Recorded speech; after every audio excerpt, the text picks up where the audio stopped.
Hoje é dia da democracia, 25 de outubro, palavra de origem grega, democratia, ou seja, demos, povo, e kratia, força, poder. Com isso, a democracia é o sistema de governo em que prevalece a vontade da maioria e o respeito aos direitos da minoria. E ainda as sociedades democráticas são governadas por representantes eleitos de maneira direta e têm como ideias a liberdade, igualdade e fraternidade. Neste sistema, os cidadãos têm os seus direitos fundamentais assegurados por lei, tendo liberdade religiosa e de expressão, proteção jurídica e liberdade para ingressar na vida política, cultural e econômica da sociedade.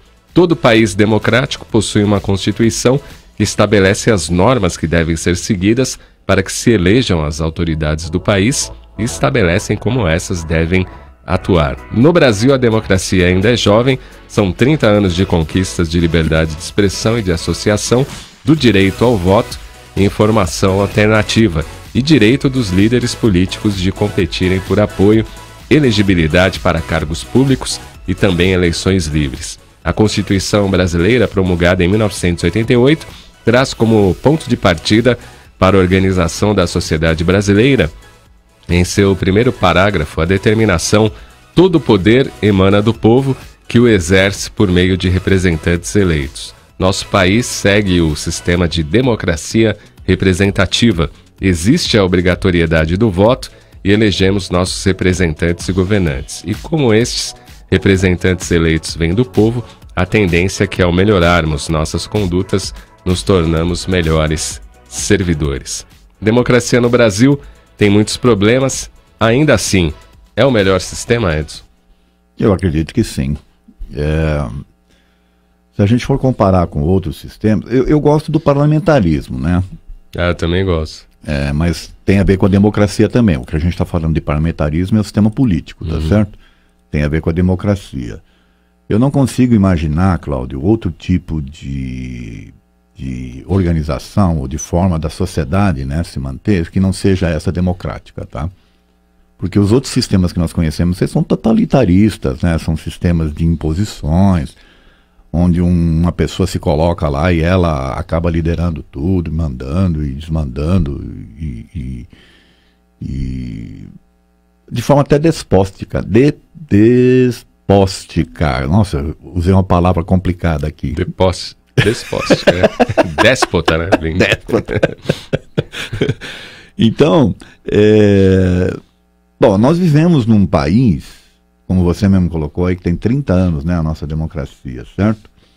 Mas antes disso, quando a gente viveu aí em sistemas diferentes desses, mesmo assim a gente tinha uma certa liberdade, né? Não se percebia, no próprio país assim, não se percebia um sistema totalitarista. Mesmo na ditadura? Mesmo na ditadura. Eu vivi a ditadura, né? Você deve ter vivido também. Peguei o final ali. Finalzinho. Eu vivi, cara. Não sentia... Sinceramente, não sentia tanta diferença assim. Existia mais ordem, mais como é que podia dizer, organização. As pessoas não ficavam com tanta liberdade de fazer o que bem entendiam. Porque uma das questões da democracia é o privilégio à liberdade, tá certo? Só que a gente tem que exercer liberdade com responsabilidade, Cláudio. Você não pode simplesmente fazer o que você bem entende por aí, tá certo? O que acontece com o nosso país em si é o fato dela ser nova. Então, quando você tem uma liberdade e ela é nova e as pessoas não conseguem se entronizar de forma adequada a ela, há um período aí de aprendizado. É isso que eu estou querendo dizer. Esse período de aprendizado ele tem um determinado tempo, tá certo? Até a sociedade como um todo, né, entender o respeito à liberdade do outro, o que ela pode fazer ou não pode, por aí afora, ela vai um tempo. E no nosso país esse tempo ainda está incorrendo, tá acontecendo.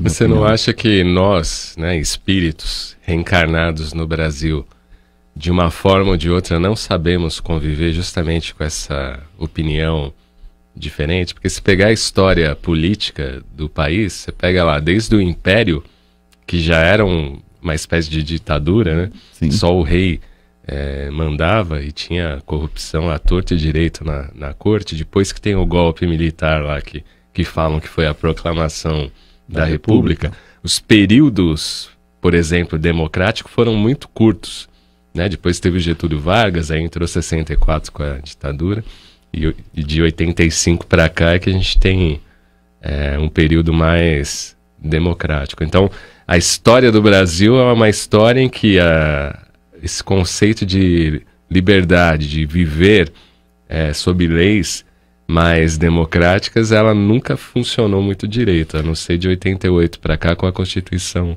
Social, mas mesmo assim com problemas. Sim, mas mesmo nessa época que você está citando, que eu já até comentei assim en passant, você tinha liberdade de fazer as coisas, Cláudio, senão o país não cresceria, senão as coisas não aconteceriam, entende? Mesmo com os regimes totalitaristas, aqui eu estou falando de Brasil, tá certo? Sim. Mesmo com as dificuldades todas aí de pseudo-liberdade que as pessoas tinham, você conseguia fazer as coisas sem maiores problemas. No Brasil era uma coisa meio estranha, meio diferente, até pela sua história, por ser um país novo, né? Diferentemente dos demais que vêm aí de um processo, né, de evolução já milenar.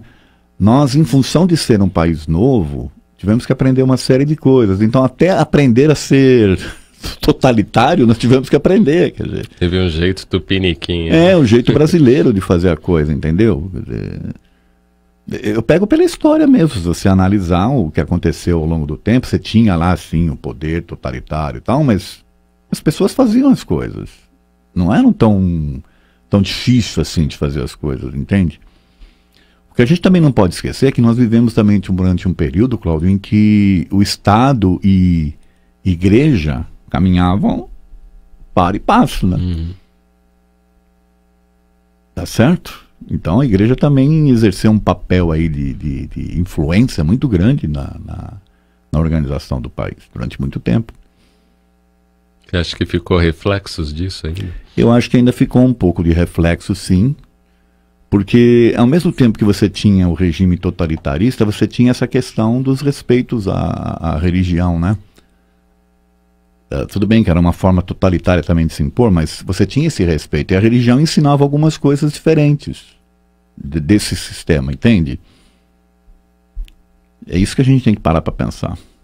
Cita um exemplo aí para nós. Não, por exemplo, se você tem lá como religião o Estado, né, o Estado e religião caminhando para e passo, fica uma certa separação, às vezes, das atitudes, entende? Enquanto uma diz que você tem que ser impositivo, a outra diz que você tem que perdoar, tem que ser caridoso, ou coisa que o valha, entendeu? Então sempre ficou meio que essa luta aí entre as pessoas, né, até que assumiam o poder, desse tipo de postura. Isso é uma coisa que a gente não para pensar, mas se você analisar com calma, você vai ver que essa influência foi positiva nesse sentido. Influência da religião. Sim, ela foi positiva. Porque o espiritismo ele foi muito perseguido, né, na época do Império, tanto que o Bezerra teve lá que conversar com o imperador. Depois, na Nova República, né, ainda se tinha resquícios, né, que a religião católica era quase que a oficial. Na época de Vargas se fechavam casas espíritas, mas depois a coisa foi melhorando, apesar que há críticas, né, de pesquisadores espíritas, por exemplo, de que algumas federações apoiavam o regime militar. Justamente por essa questão que eu estou falando para você, de convivência. Você tem que conviver com o regime de forma a se adequar a ele, tá certo? Então, houve perseguições, sim, mas não foi nada tão violento quanto outros países, por exemplo, milenários, entendeu? Onde a imposição era sangrenta mesmo, né? Aqui era o jeito brasileiro de fazer as coisas. Não, proibido, mas nada assim com tanta violência quanto a gente vê por aí, nas histórias dos outros povos, né? Realmente, houve uma necessidade de se fazer uma adequação à situação. Até nisso tem um jeitinho. Tem, porque eu acho que inclusive, Cláudio, fruto dessa jovialidade do planeta, do país, né? As pessoas falam muito dessa questão de o Brasil ser o berço. Eu não acredito em nada disso, tá certo?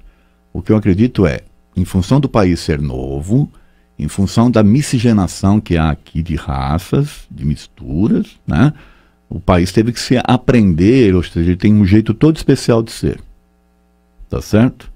Que às vezes as pessoas de fora não conseguem entender direito. Como é que o brasileiro consegue ser, por exemplo, tá vivenciando uma situação de estresse, ou outro ainda ser brincalhão, criativo. Basta a gente ver o que acontece aí com as coisas, né?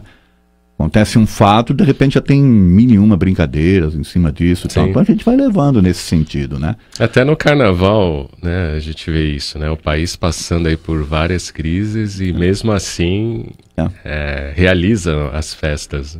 Provavelmente em outro país não teriam essa realização. Então, porque tem essa outra, uma característica própria, né, da situação do país, entendeu? Da própria cultura nossa, né? Agora, isso é uma coisa cultural do meio, é espiritual, dos espíritos que estão aqui, que trazem isso.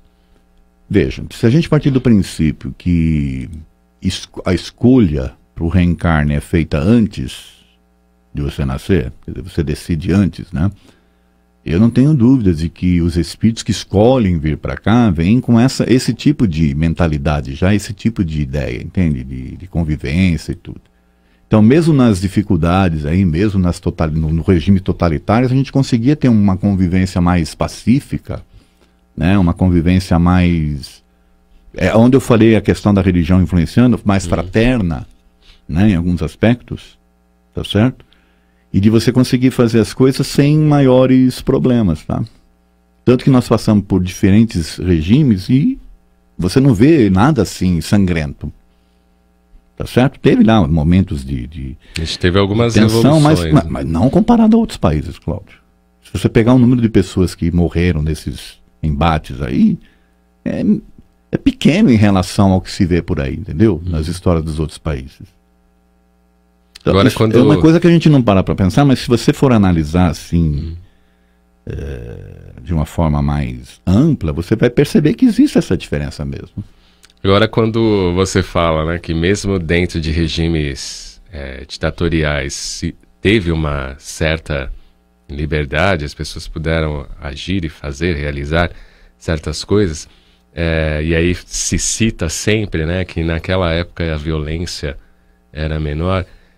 Isso não é em virtude porque a imprensa não divulgava, a imprensa não era livre, e segundo, as pessoas não agiam conforme a sua natureza por causa do medo de ter um revide, uma consequência em virtude de um regime mais militar? Eu acredito que sim, e isso tem a ver com o aprendizado que nós estamos falando, né, Cláudio? Quando você libera de geral, vamos assim dizer, aí as pessoas se sentem à vontade para fazer o que bem entendem. E aí vem o desrespeito.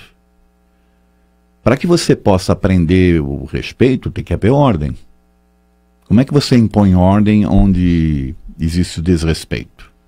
Mas com a democracia já existem leis que você fez uma coisa errada, as leis vão ali em tese, só que as pessoas precisam compreender isso. E aí leva um tempo, foi aquilo que eu estava falando no começo. Você leva um tempo para que as pessoas aprendam a convivência, né?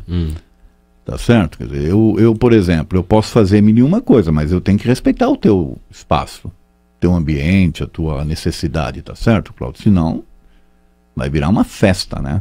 Aí vai se impor a lei do mais forte. Aí não é democracia, tá certo? Quando se impõe a lei do mais forte, ou do mais arrojado, aí não é democracia. Democracia requer aí respeito às diferenças, né? Respeito à liberdade do outro, poxa.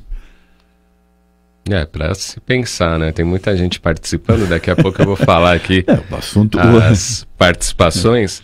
Bom dia, o Carlos Alberto diz o seguinte, Edson, prefiro ainda uma nova democracia do que qualquer ditadura. Deus nos livre desse tipo de gente autoritária.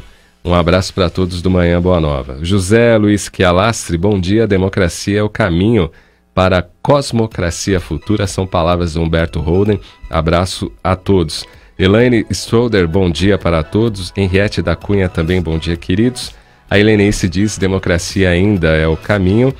A Elaine, que está na Vila Carrão, em São Paulo, zona oeste de São Paulo.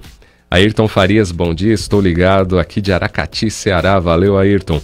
E o Iberaci Correia Lopes, Edson, diz aí, o senhor aí é a favor da ditadura? Eu já continuo com a democracia. Você é a favor da ditadura, Edson? Não, eu não sei de onde ele... É Iberaci o nome dele? Isso. Não sei de onde ele tirou isso, em nenhum momento eu falo que eu sou a favor. Pelo contrário, eu sou a favor da democracia. O que eu falei aqui é que mesmo na ditadura, né, no Brasil, nós tivemos uma certa liberdade de fazer as coisas. Não era tão complicado assim como se imagina em outras ditaduras, tá certo? Uhum. Em outros países que a gente conhece, onde existe esses regimes totalitários, que as pessoas realmente não têm liberdade de nada. Aqui no Brasil sempre foi um pouco diferente, só isso que eu falei. Mas eu sou a favor da democracia.